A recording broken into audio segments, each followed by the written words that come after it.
சித்தர் பூமியாய் சிவலயம் காட்டும் அண்ணாமலையே போற்றி. சிவ ஓம் நம சிவாய.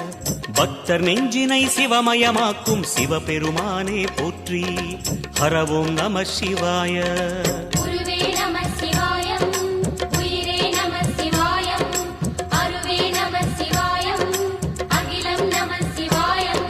நம சிவாய நம சிவாய ஓம் நம சிவாய.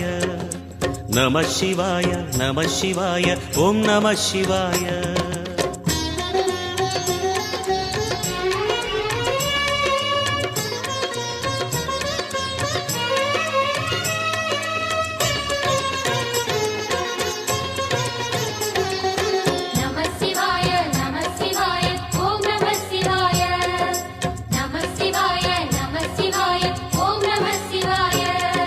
அன்னை உமைக்கு இடமாய் உடலில்